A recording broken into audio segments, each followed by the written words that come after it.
వైఎస్ఆర్సీపీకి సంబంధించిన social media Facebook పేజ్ను దొంగలు ఎత్తుకెళ్ళిపోయారు.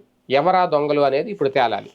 నిజంగా రాజకీయాలు సోషల్ మీడియా పేజీల మీద కూడా ప్రభావితం చూపిస్తాయా?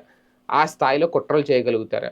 ఇది నేను అంటున్న మాట కాదు, వైఎస్ జగన్మోహన్ రెడ్డి గారే స్వయంగా చెప్పింది. కుట్ర చేసి వైఎస్ఆర్సీపీకి సంబంధించిన అఫీషియల్ పేజ్ని లేపేశారు. అంటే ఒక రకంగా బ్లాక్లో పెట్టారా దాన్ని, లేదంటే కంప్లీట్గా డిలీట్ అయిందా అకౌంట్ అనేది క్లారిటీ లేదు. అది ఎవరు చెప్పాలి? మెటా చెప్పాలి.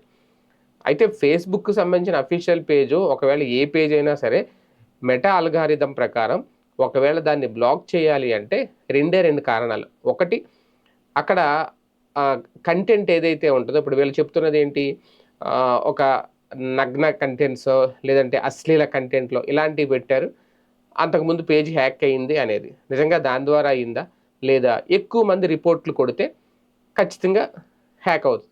అలా కాకుండా ఇంకా వేరే దారి కూడా ఉందా, రాజకీయంగా కుట్రలు చేసి లేపేయచ్చా? ఏది ఏమైనా ఇప్పుడు YSRCP Facebook page official page అయితే గత కొద్ది రోజులుగా కనిపించట్లేదు. ఎవరు ఎలా ఎత్తుకెళ్ళారో తేలాలి, తెలియాలి. ఇది టీడీపీ కుట్రే అంటున్నారు జగన్మోహన్ రెడ్డి.